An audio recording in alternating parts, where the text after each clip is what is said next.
Guys, आप सभी का स्वागत है मेरे YouTube channel study with housewife में। तो आज हम स्टार्ट करते हैं। इसी से संबंधित प्रश्न आए हैं, टीका भी पूछे गए हैं, दस्त के बारे में पूछा गया है और कौन सी वैक्सीन किसके कौन सा रोग किससे होता है, ये चीज़ें पूछा गया है। तो स्टार्ट करते हैं। पहला प्रश्न है, बच्चों को जन्म के समय कौन सा टीका दिया जाता है? BCG टीका दिया जाता है, DPT दिया जाता है, खसरा दिया जाता है, चेचक?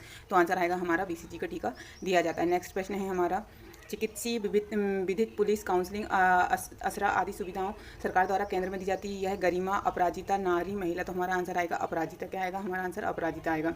नेक्स्ट प्रश्न है हमारा, ICDS कार्यक्रम कब शुरू किया गया था? 1973, 1974, 1975, 1976, 1975। तो गाइस, आपको डरने की जरूरत नहीं है, पेपर बहुत ईजी आ रहा है, समाज आधारित है, इसी समय से है, लेकिन वो समाज आधारित है। यदि आप सिलेबस नहीं पढ़ोगे तो प्रश्न भी नहीं कर पाओगे।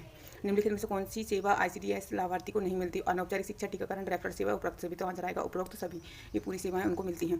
प्रोटीन ऊर्जा कुपोषण का पहला सूचक है। त्वचा में परिवर्तन, बालों में परिवर्तन, उम्र के अनुसार अधिक वजन और उम्र के अनुसार वजन? तो आंसर आएगा डी, उम्र के अनुसार। नेक्स्ट प्रश्न है हमारा, क्वासियोर का टर्म इसके द्वारा दी गई थी? लुई पास्चर द्वारा, जेली डेविसन के द्वारा या सिसिलिस विलियम्स के द्वारा? हमारा आंसर आएगा सिसिलिस विलियम के द्वारा। नेक्स्ट प्रश्न है हमारा, बच्चों में मांसपेशियों को गंभीर रूप से अपक्षय होते देखा जा सकता है। इसमें रक्त अल्पता होती है, अस्थि सुपिष्टता होती है, सूखा रोग होता है? इनमें से कुछ नहीं। तो हमारा आंसर आएगा सूखा रोग होता है। क्या होता है? सूखा रोग होता है। नेक्स्ट प्रश्न है, काली खांसी प्राथमिक तौर पर निम्न रोगों को होता है? नवजात शिशु को, वृद्ध लोगों को, किशोरों को, बेरी को? इनको खास करके ये नवजात शिशुओं को ज़्यादा होती है। नेक्स्ट प्रश्न है, इनमें से कौन सा संक्रमण रोग है? रक्तचाप, टाइप 2, मधुमेह, कैंसर, तपेदिक? तो हमारा आंसर आएगा डी, तपेदिक जो है वो संक्रामक रोग है।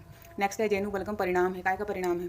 फ्लोराइड विषाक्तता का, मतलब फ्लोराइड की विषाक्तता के कारण हो जाता है। मैग्नीज की अधिकता से हो जाता है, पोटेशियम की कमी से आयोडीन विषाक्तता? तो हमारा आंसर आएगा फ्लोराइड विषाक्तता के कारण जैनु बलगम हो जाता है।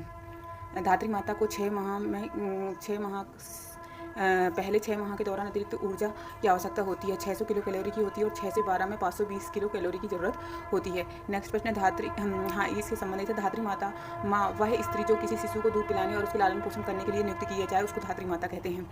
नेक्स्ट प्रश्न है, गर्भवती महिला को मतली को कम किया जा सकता है किसके सेवन से? भरपूर मात्रा में वसा का सेवन करने, मसालेदार भोजन करने, या अधिक भोजन करने, या छोटे और लगातार भोजन करने? तो हमारा आंसर आएगा सी, लगातार और छोटे भोजन करने पर। देखिए, जो गर्भवती महिला रहती है तो उसको तो ये सारी चीज़ें अवॉइड करना चाहिए। वसा से भरपूर भोजन को चाहिए, मसालेदार भोजन को, और अधिक भोजन करने से इनको अवॉइड करना चाहिए, कम करना चाहिए भोजन। नेक्स्ट प्रश्न है, 13वां प्रश्न है, इनमें से कौन सा एक संयुक्त भोजन है? हिप मतलब ये हिप का है, DPT का है, HEPV का है, वेरिसेला का? तो आंसर आएगा DPT जो है वो संयुक्त टीका है, इसको ट्रिपल एंटीजन भी कहते हैं। सबला योजना जो ICDS स्तर में लागू की गई वह है किसके लिए है? स्कूल के बच्चों के लिए, किशोरियों के लिए, वृद्ध महिलाओं के लिए, कामकाजी मिले? तो हमारा आंसर आएगा बी, ये किशोरियों महिलाओं के लिए। लाल रक्त कणिकाओं का जीवन काल कितने दिन का होता है? 10 दिन का होता है, 60 दिन का होता है, 120 दिन का? तो हमारा आंसर आएगा सी, ये 120 दिन का होता है। जिस संक्रमित मच्छर के काटने से मलेरिया मानव से फैलता है वह एडिस एजिप्टी है, एडिस अनफ्लेक्सी है, मादा एनफ्लीज है, क्यूलेक्स है? तो आंसर आएगा मादा एनफ्लीज है। और क्यूलेक्स होता है जिससे एडिस मच्छर जो है, एडिस जिससे डेंगू होता है, और क्यूलेक्स जो होता है जिससे हाथी पाँव वाली बीमारियाँ होती हैं। हार्मोन जो स्तनों को एल्वियोली को उत्तेजित करता है और परिणामस्वरूप दूध को उत्पन्न होता है वह प्रोलैक्टिन कहलाता है। क्या कहलाता है? ए आंसर आएगा प्रोलैक्टिन कहलाता है। गर्भावस्था के दौरान किस पोषक तत्व की आवश्यकता दूनी हो जाती है? लोह तत्व की आवश्यकता दूनी हो जाती है क्योंकि इससे ब्लड वगैरह बनता है। कुछ सब्जियों में उपस्थित ऑक्सीलेट निम्नलिखित में से किसका अवशोषण में बाधक है? वो है सोडियम में बाधक होती हैं वो। नेक्स्ट है, ऊर्जा उत्पन्न करने वाले पोषक तत्व हैं कौन से? ये आएगा हमारा वसा, कार्बोस और प्रोटीन, ये ऊर्जा देते हैं। वो खसरा कैसे फैलता है? खसरा जो है वो ड्रॉपलेट से फैलता है, बूंदों के द्वारा फैलता है। तो गाइस, यदि आपको मेरा वीडियो अच्छा लगा हो तो प्लीज़ सब्सक्राइब करें एंड लाइक करें। Thank you.